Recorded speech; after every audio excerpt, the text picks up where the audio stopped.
Hi friends, வணக்கம். இன்றைக்கி வந்து நம்ம ஒரு டிஃப்ரெண்ட்டான கொள்ளு குருமா வந்து எப்படி செய்யலாம் அப்படிங்கிறது தான் இன்றைக்கி நம்ம பார்க்க போகிறோம். அதுக்கு வந்து நான் கொள்ளு அவிச்சு வச்சுருக்கேன். அதில் உள்ள தண்ணியும் நான் எடுத்து வச்சுருக்கேன். வேஸ்ட் பண்ண வேண்டாம். ஏன்னா கொள்ளில் உள்ள தண்ணியில் தான் வந்து நிறைய சத்துக்கள் இருக்குது. அதுக்கு வந்து நம்ம மசாலா எப்படி அரைக்க போகிறோம்னு பார்த்தீங்கன்னா, கொஞ்சம் தேங்காய் பூ எடுத்துகிட்டு ஒரு 4-5 முந்திரி பருப்பு, அப்புறம் மசாலா ஜாமான்கள் எல்லாம் சேர்த்துட்டு கொஞ்சம் வெங்காயம் சேர்த்து இப்போ இதை வந்து தண்ணி விட்டு நல்லா பேஸ்ட்டாக அரைச்சி எடுத்துக்கிட்ட போகிறோம். இதான் இதுக்குள்ளே விழுது.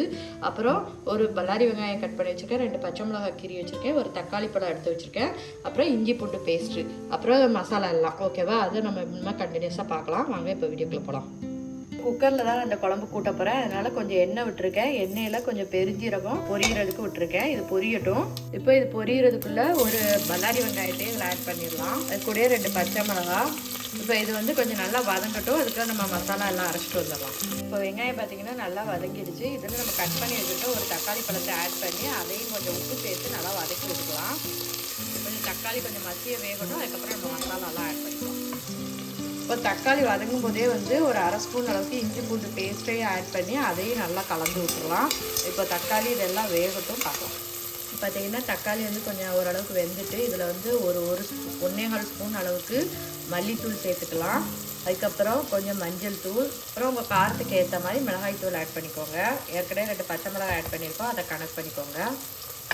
இப்போ இதெல்லாம் சேர்த்துட்டு நல்லா வந்து வதக்கி விட்டுடலாம் அந்த ஆயிலேயே.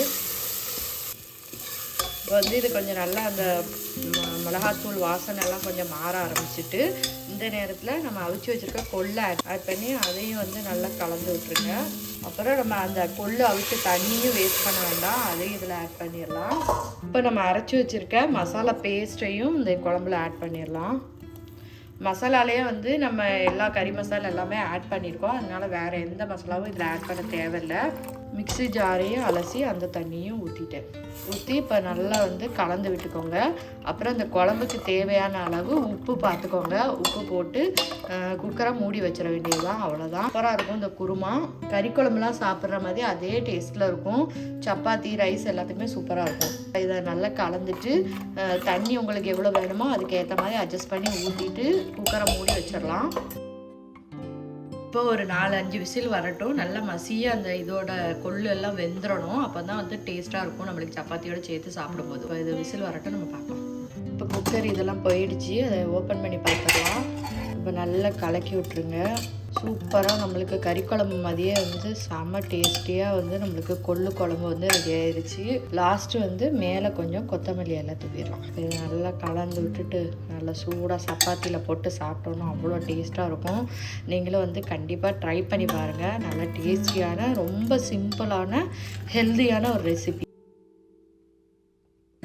பார்த்திங்கன்னா நான் இன்றைக்கி நைட்டு டின்னருக்கு ஒரு சப்பாத்தியும் இந்த கொள்ளு குருமாவும் வச்சு தான் சாப்பிட போகிறேன். நீங்களும் உங்கள் வீட்டில் இதை மாதிரி ட்ரை பண்ணி பாருங்கள். ட்ரை பண்ணி பார்த்துட்டு எப்படி இருக்குன்னு எனக்கு கமெண்ட்ஸில் சொல்லுங்கள். ஓகே ஃப்ரெண்ட்ஸ், நெக்ஸ்ட் வீடியோவில் பார்க்கலாம். பாய்.